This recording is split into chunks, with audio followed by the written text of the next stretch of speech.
사람의 욕심, 사람의 욕구는 끝이 없는 것을 봅니다. 편안함을 추구하고 좀 더 편안하게 살기 위해서 우리는 끊임없이 불편하게 살고 있습니다.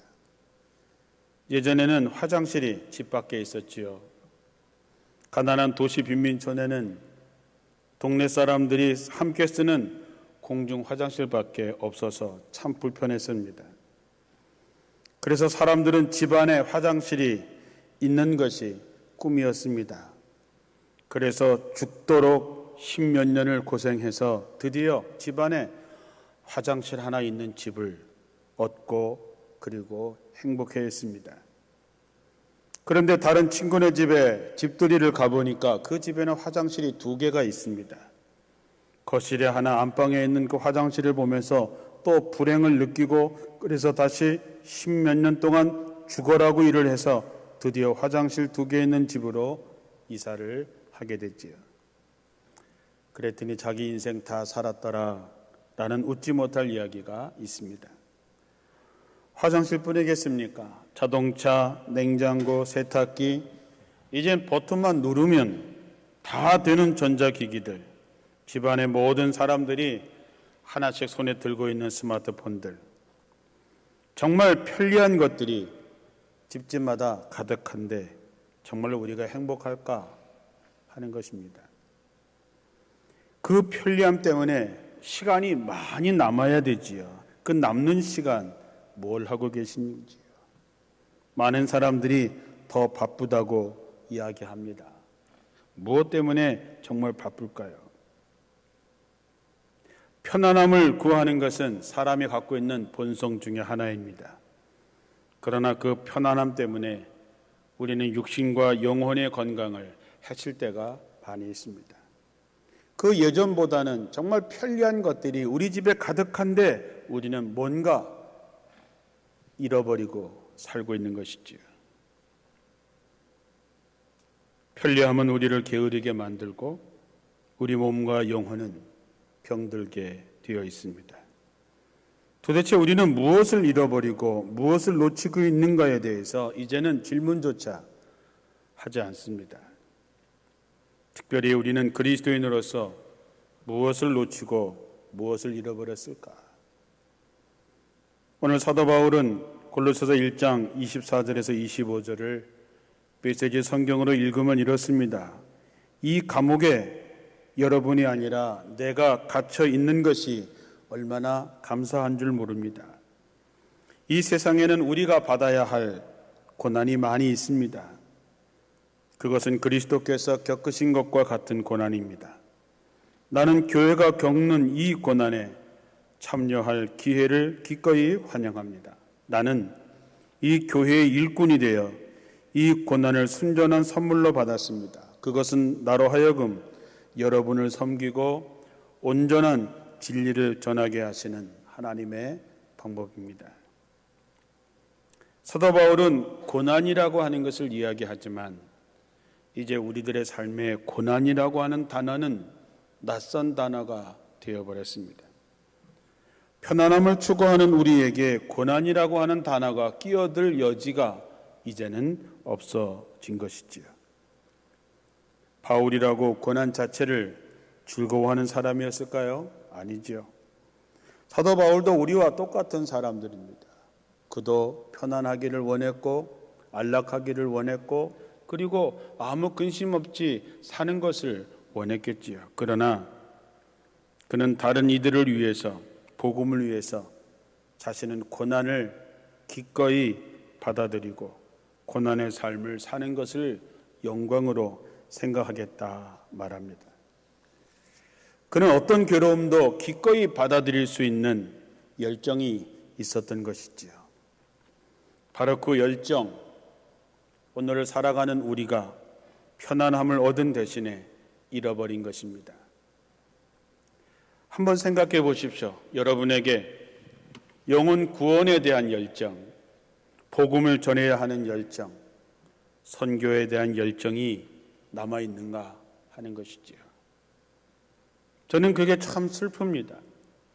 요즘 교인들을 바라보면서 열정을 잃어버린 사람들, 편안하고 안락하고 쉽게 가려고 하는 그런 마음 속에서 우리는 우리들의 선배들이 가졌던 그 뜨거웠던 그 열정들을 우리는 어느덧 잃어버리고 살고 있는 것이지요. 우리가 그 열정을 잃어버렸다면 우리가 더 좋은 환경에서 편안한 삶을 살고 있을지는 모르겠지만 우리는 불행한 사람입니다. 라오디게아 교회처럼 차지도 덥지도 않아서 주님의 입에서 내뱉어대는 그런 사람들이 되는 것이지요. 자신을 남김없이 불사를 만한 그런 열정이 있는 사람들은 행복한 사람들입니다. 사도 바울은 그것이 복음에 대한 열정으로 가득 차 있었습니다.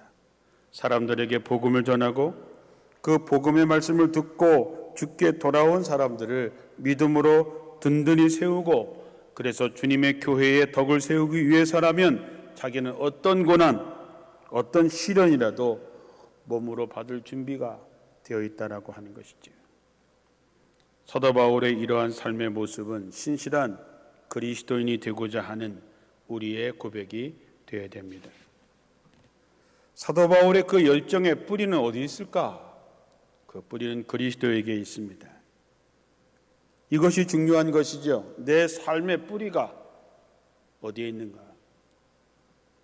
내 삶의 뿌리가 어디에 있느냐에 따라서 우리의 삶의 방향성이 달라지게 되지요. 예수 그리스도의 뿌리가 되어 있는 사도 바울은 예수 그리스도를 만나고 난 다음에 편안함, 안락함, 세상의 자랑을 포기합니다. 어떻게 그렇게 할 수 있었을까? 예수 그리스도를 만나고 보니 그런 것들이 아무것도 아니라고 하는 것을 알게 된 것입니다. 정말 중요한 것이 무엇인지를 사도 바울은 알게 된 것이죠. 자기가 왜 세상에 왔는지, 자기가 어디로 가야 하는지 그는 분명히 알게 됐고, 가야 하는 그 길, 복음을 전하는 그 일, 그리스도를 드러내는 그 일이야말로 세상을 운영하시는 하나님의 비밀스러운 경륜이라고, 섭리라고 그는 말합니다. 26절 27절에 이렇게 말합니다. 이 비밀은 영원 전부터 모든 세대에게 감추어져 있었는데 지금은 그 성도들에게 드러났습니다. 하나님께서는 이방 사람 가운데 나타난 이 비밀의 영광이 얼마나 풍성한지를 성도들에게 알리려고 하셨습니다. 이 비밀은 여러분 안에 계신 그리스도요 곧 영광의 소망이라 그랬습니다. 사도 바울이 말하는 그리스도는 저 멀리 저 높은 하늘에 우리와 동떨어져서 계신 그런 분이 아니고 우리 안에 계시면서 우리의 삶을 직접 이끌어 주시는 분이라고 고백합니다. 신앙은 실제적이어야 되죠. 그리스도께서 여러분의 삶에 직접적이고 현실적으로 나타나야 됩니다. 그게 아니라면 코로나의 현실에서 여러분에게 하나님은 도대체 어떤 분이고 그리스도는 여러분에게 무엇이냐 하는 것이지요. 사도 바울은 예수 그리스도를 자기 생애 최고의 목표로 삼고 산다고 분명히 고백했습니다. 그래서 그는 기꺼이 고난을 감수할 수 있고 그는 자기가 자랑하던 모든 것들을 배설물처럼 버릴 수 있었던 것이죠. 그래서 사도 바울은 어떻게 하면 내가 더 예수를 닮을 수 있을까? 예수님의 부활의 능력을 깨닫고 예수님의 꿈을 이루는 것이 자신의 인생의 최종의 목표라고 얘기합니다. 물론 사도 바울은 고백하지요.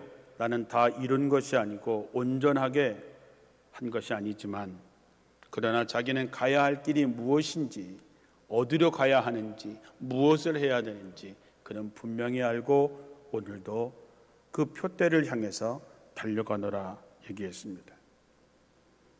자기가 가야 할 길을 분명히 알고 있는 사람, 그 인생은 행복한 것이지요. 우리가 서울을 가려고 원주에서 출발할 때 우리는 이미 마음속에 서울이라고 하는 것이 내 마음속에 와 있습니다. 마찬가지로 그리스도의 길에 접어든 사람은 이미 그리스도 안에 있고 자기가 도달할 곳이 어딘지 알기에 그는 이미 천국의 삶을 살아가고 있는 것이지요. 말씀드렸지만 사도 바울은 이미 도달하거나 완성한 것이 아니라고 얘기합니다. 그러나 그는 그 표대를 향해서 자기는 계속해서 달려가면서 복음을 전하고 성도들을 굳건히 세우는 일, 그리고 그 안에서 그리스도의 완전한 자가 되도록 자기는 돕고 섬기겠다고 얘기합니다. 사도 바울이 말하는 완전함이라고 하는 것이 도덕적으로 흠도 티도 없다는 말이 아닙니다. 사도 바울은 로마서 3장 10절에 의인은 없나니 하나도 없다 얘기합니다. 그러나 사도 바울이 말하는 완전함이라고 하는 것은 그 삶의 뿌리가 그리스도에게 뻗쳐 있고 어떤 경우라도 그리스도의 중심의 삶을 사는 것을 완전함이라고 얘기합니다.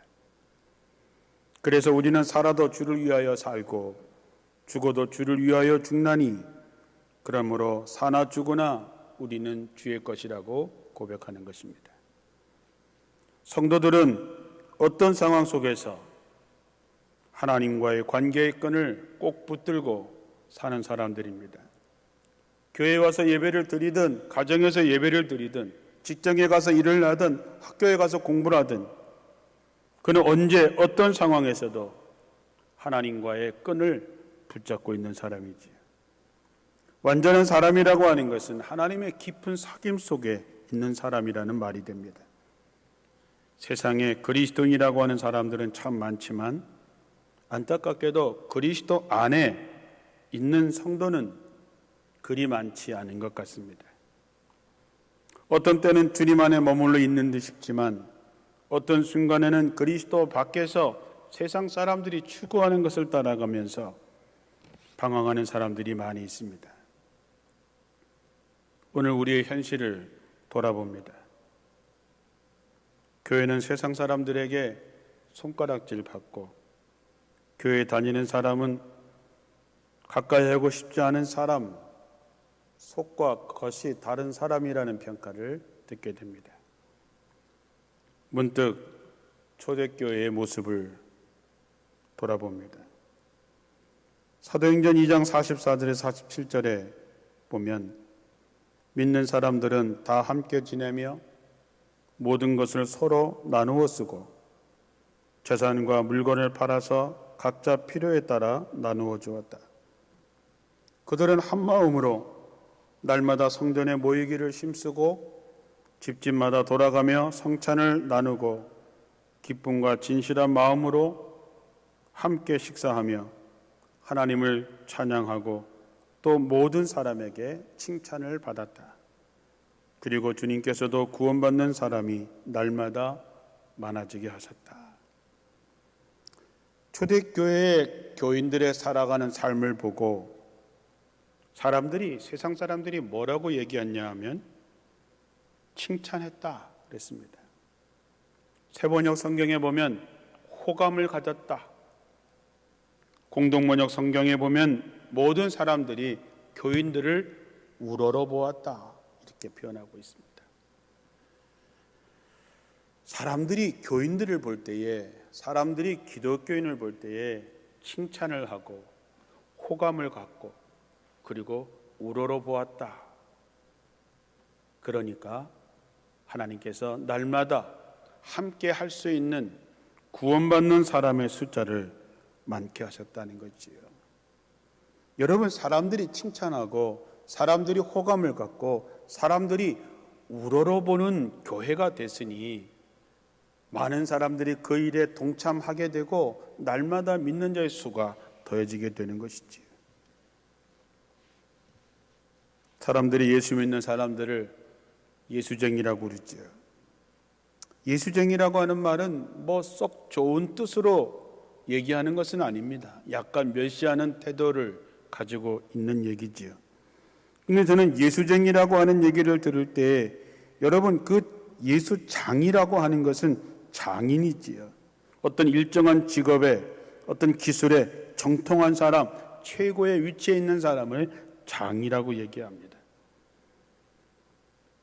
그 사람이 장인인지 아닌지를 판단하는 것은 첫째는 그가 장인의 정신을 가졌느냐, 그 사람은 정말 실제적인 삶에서 그 장인의 실력을 발휘하느냐라고 하는 것이죠. 예수쟁이라고 얘기했을 때 저는 그 단어, 그래 우리 원주제일교회 모든 성도들이 정말 예수의 정신을 가지고 예수의 삶을 살아가는 진정한 예수쟁이가 되면 얼마나 좋을까 하는 생각을 갖습니다. 여러분은 어떻게 살고 계십니까? 예수의 정신을 가지고 세상을 살아가야, 예수의 정신을 가지고 삶으로 살아내야 사람들이 우리를 칭찬하고 우리에게 호감을 갖고 우리를 우러러보게 되고, 그러면서 날마다 믿는 자의 수가 더해지는 것입니다. 정말 신실한 그리스도인에게는 삶의 열매가 나타나고 그 열매를 먹고 바라보는 사람들에게 칭찬받을 수 있어야 되는 것이지요. 이것을 우리 힘으로 가능할까? 우리 힘으로 다 할 수 있을까? 우리 힘으로는 다 할 수 없겠지요.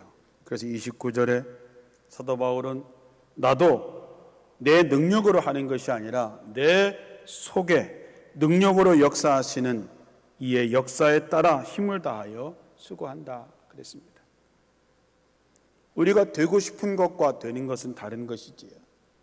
우리가 신실한 그리스도인이 되고 정말 하나님 앞에 사람들에게 칭찬과 호감을 갖는 사람이 되고 싶은 마음은 있지만 그렇게 되는 것은 그렇게 만만치 않습니다.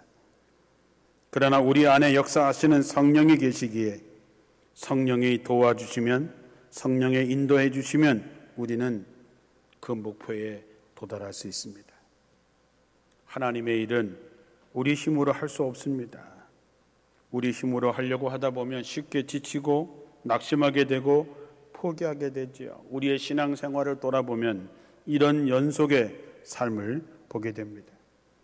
그러나 성령은 우리로 하여금 낙심하지 않게 하고 그 목표에 도달할 수 있도록 격려해 주고 힘도 주시고 깨우쳐 주시고 때로는 꾸짖으시면서 우리가 그 목표에 갈 수 있도록 해줍니다. 그렇다면 우리들의 마음에 새겨야 되는 게 뭐냐? 우리는 성령의 도움으로 힘을 다해서 수고하자라고 하는 것이죠. 우리 신앙이 성장하지 않고 우리가 자유로워지지 않는 까닭은 온 힘을 다하지 않기 때문입니다. 힘을 다해야, 힘에 지나도록 해야 우리의 힘이 늘어나고 자라는 것입니다. 우리는 형제 자매들을 일으켜 세워주고 세상을 아름답게 만들고 교회의 덕을 세워서 더불어 사는 기쁨이 충만한 세상을 만드는 것이 우리의 삶의 목표입니다. 세상 사람들이 뭐라고 하는 것에 대해서 억울해하지 마시길 바랍니다. 요즘에 문득 세상 사람들이 교회에 대해서 악평하는 소리를 들으면서 참 속이 상하기도 하고 화도 나고 억울했는데 말씀을 준비하다 보니까 세상 사람들을 통해서 하나님이 말씀하는 소리같이 들리기 시작했습니다. 하나님이 세상 사람들을 통해서 말씀하시는 거죠. 너희는 입만 무성한 무화과 나무라고 얘기하는 것이지. 너희는 회칠한 무덤이라고 우리에게 얘기하는 것이지요. 좀 심하게 얘기하면 마태복음 23장 13절에 나오는 것처럼 율법학자들과 바리새파 사람들아, 위선자들아, 너희에게 화가 있다. 너희는 사람들이 들어오지 못하도록 하늘나라의 문을 닫기 때문이다. 너희는 자기도 들어가지 않고 들어가려고 하는 사람도 들어가지 못하게 하고 있다. 우리가 율법학자요, 우리가 바리새파 사람이요, 우리가 위선자라고 하는 것이지요.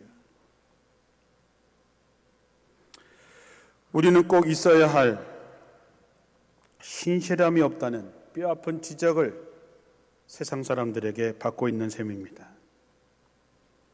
이런 얘기를 들을 때마다 마음이 많이 아프지요. 정말 뼛속 깊이 통증을 느낍니다.